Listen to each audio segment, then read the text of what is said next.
Como Deus foi ao mesmo tempo justo e misericordioso. Terceira e última parte. Comentário de Mari Persona. A minha salvação já estava determinada antes dos tempos dos séculos, ou seja, antes de existir tudo. Antes de existir matéria, antes de existir tempo, Deus já tinha resolvido essa questão. Ela só seria manifestada, obviamente, na cruz do Calvário, quando Cristo veio morrer para levar os meus pecados. Antes dos tempos do século. E versículo 10 fala justamente isso. E que é manifesta agora, isso que já tinha sido determinado lá atrás, é manifesta agora pela aparição de nosso Salvador Jesus Cristo. E aqui ele vai falar da obra completa de Cristo. Que obra é essa? Ele se fez homem e ele foi até a cruz, ele andou aqui como um homem, o único capaz de guardar toda a lei de Deus, o único capaz de justificar Deus em tudo, o único homem perfeito, porque era Deus e homem, mas numa carne semelhante à nossa, sem pecado, e foi à morte, e ali ele foi entregue como substituto do pecador. Deus precisava julgar e condenar o pecador, como ele irá julgar e condenar o pecador, mas ele queria salvar também. Como que Deus podia ser justo, julgando e condenando o pecador, e Deus poderia ser misericordioso, livrando e salvando o pecador? Porque se ele fizesse uma coisa, ele não podia fazer a outra. Se você condena alguém à morte, não adianta depois falar assim, sinto muito, eu não queria, eu queria salvar você, mas está morto agora. Então ele criou um negócio fantástico, porque ele pegou na pessoa do seu filho, o único que poderia substituir todos os pecadores, ele transformou essa pessoa num sacrifício, que seria a consumação de todos os sacrifícios de animais que eram feitos no Antigo Testamento como figura de um animal que viria, que é o Cordeiro de Deus, é uma pessoa, um ser humano, para morrer no lugar do pecador. No Antigo Testamento, quando um judeu pecava, ele levava um cordeiro, uma vaca, uma bezerra, para o sacerdote, daí ele colocava as mãos sobre a cabeça do animal inocente, como se estivesse transferindo a sua culpa para aquele animal inocente, o animal morria. Mas era tudo em figura, era tudo uma encenação, porque aquele animal, aquele sangue derramado não tinha poder para limpar o pecado do pecador. Porque ele apontava para um dia quando Deus iria enviar esse cordeiro para morrer efetivamente e tirar o pecado do pecador. Aqueles do Antigo Testamento que faziam isso na fé, crendo que Deus lá na frente iria resolver de fato a questão, foram salvos, como se diz hoje, a crédito. Receberam a salvação antes para o pagamento ser feito depois. Hoje, nós que cremos em Cristo e na sua morte, na sua salvação consumada na cruz, nós quando cremos nisso, nós somos salvos à vista. Ou seja, pré-pago, com pré-pagamento, porque já foi pago por nós lá atrás. Então, tanto no passado, lá no tempo de Israel, como nós no tempo de hoje, somos salvos pelo mesmo sacrifício que aconteceu há 2000 anos na cruz, quando Cristo morreu em nosso lugar. Então, é manifesta agora essa salvação já dada em Cristo antes dos tempos dos séculos. No versículo 10 é manifesta agora, pela aparição de nosso Salvador Jesus Cristo, o qual aboliu a morte, ou seja, anulou a morte, e trouxe à luz a vida e a incorrupção pelo Evangelho. Ele anulou a morte. Paulo podia olhar para Nero e falar assim, Nero, o que você está pensando? Você vai me matar? Pobre Nero, Cristo anulou a morte para mim. A morte que você vai me dar não vai valer nada, não vai adiantar nada, porque ele já anulou a morte. E Nero podia falar assim, mas Paulo, como é que você fica? Você vai estar morto, cara, como é que você vai fazer? Não, Nero, eu vou estar morto um tempo só. Porque depois, Cristo trouxe à luz vida e incorrupção. Meu corpo não vai apodrecer, Nero. Como não, Paulo? Vou mandar enterrar você. Seu corpo vai ser comido pelos vermes. Esse aqui vai ser comido, mas depois ele vai sair novo, ressuscitado. Assim como Cristo, lá no passado, na pessoa do profeta Elias, trouxe vida para aquele corpo morto daquele menino, filho da viúva, e assim como Eliseu, lá no passado, restaurou a pele e o corpo de Naamão leproso, trazendo incorruptibilidade, transformando um corpo corruptível em incorruptível, limpo daquela corrupção, da lepra. Assim é todo aquele que crê em Cristo hoje.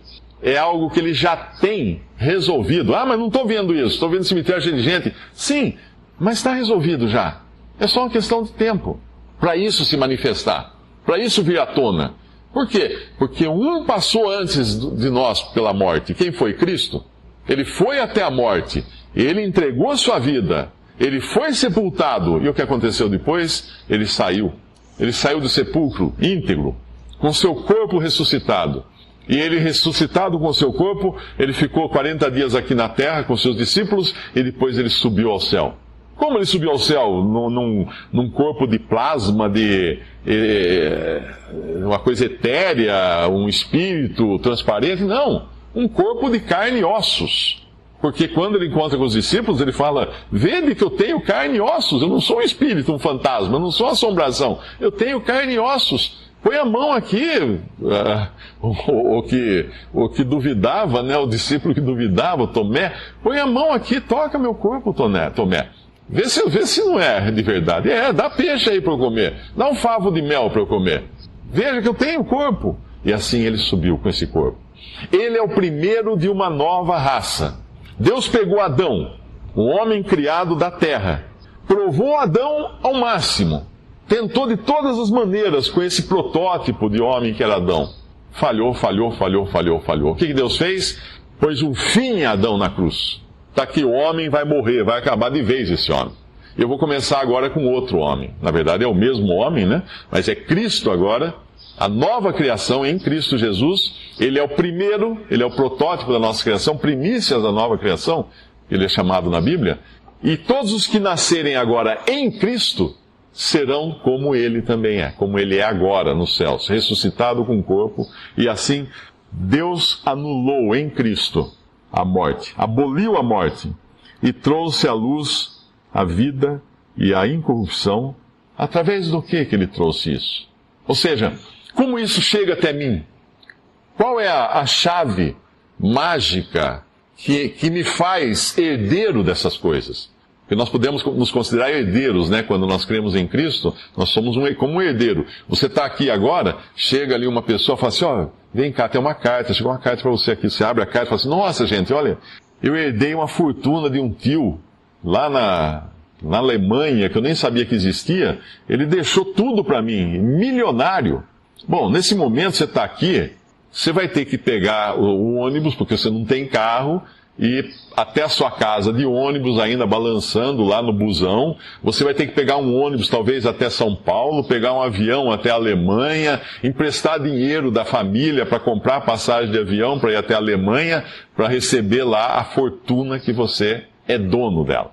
Então alguém que chegasse para você aqui e falasse: escuta, você está na pior, né? Você está desempregado, você está aí sem carro, sem nada. Não, eu não estou na pior. Eu sou milionário. Mas eu estou vendo aí, você está em roupa rasgada. Mas isso aí eu vou trocar. Chegando lá na Alemanha, eu vou trocar. Assim que eu receber a herança, já é minha, já está lá no meu nome. Mas eu tenho que ir até lá para pegar. Tem que receber. Assim é aquele que crê em Cristo. E como nós recebemos, como nos apoderamos dessa herança? É o final do versículo 10. Como que nós recebemos essa vantagem de vida, de morte anulada, de vida agora, de incorrupção pelo Evangelho? E o que é o Evangelho? Paulo explica em 1 Coríntios capítulo 15, que nós podemos abrir lá para terminarmos. 1 Coríntios capítulo 15, no versículo 1, ele diz o que é o Evangelho.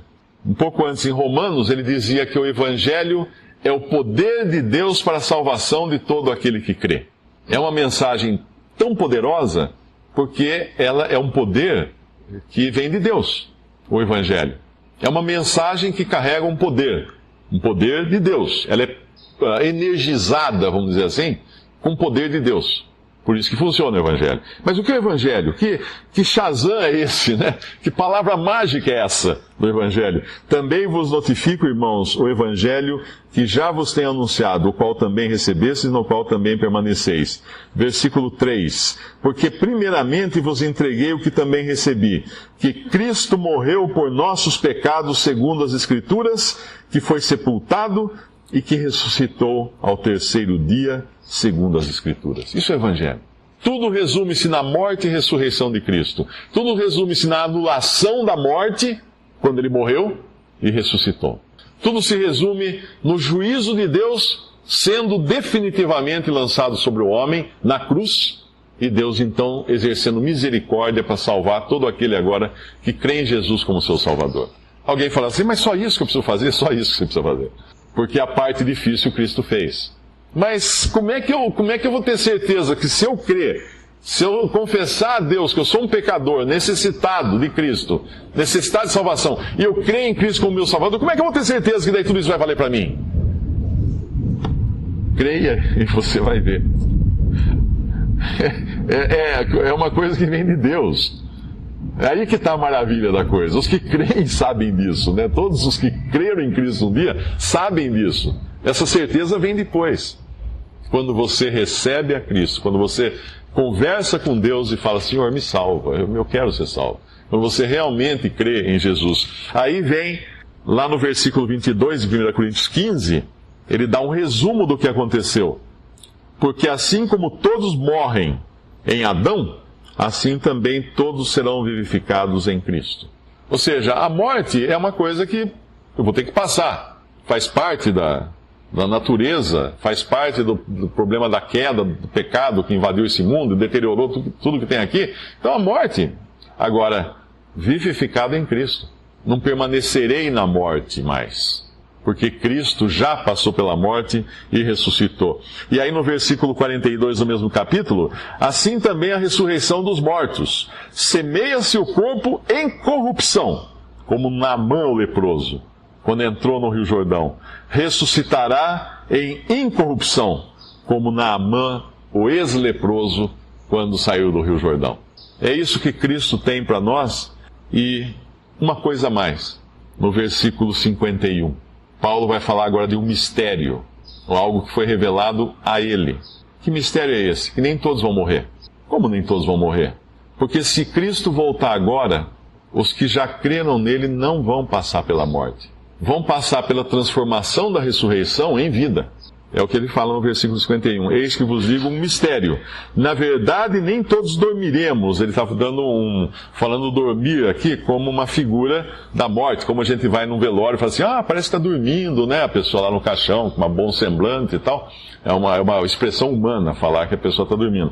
Mas ele fala, nem todos dormiremos, mas todos seremos transformados. Num momento, num abrir e fechar de olhos, ante a última trombeta, porque a trombeta soará, os mortos ressuscitarão incorruptíveis e nós seremos transformados. Porque convém que isto, que é corruptível, se revista da incorruptibilidade, e que isto, que é mortal, se revista da imortalidade. E quando isto, que é corruptível, se revestir da incorruptibilidade, isso que é mortal, se revestir da imortalidade, então cumprir-se-á a palavra que está escrita, tragada foi a morte na vitória. Onde está, ó morte, o teu aguilhão, ou o teu anzol? Onde está o inferno, a tua vitória? Ora, o aguilhão, o anzol da morte é o pecado, e a força do pecado é a lei, mas graças a Deus que nos dá a vitória por nosso Senhor Jesus Cristo. A morte é o anzol que segura o homem. De repente Cristo veio e cortou esse anzol. Libertou o homem da morte. Libertou o homem da morte. Qual homem que ele liberta da morte? Todo aquele que crê em Jesus Cristo como seu Salvador e tem os seus pecados todos já como tendo sido pagos na cruz do Calvário. Visite Respondi.com.br. Visite também 3minutos.net.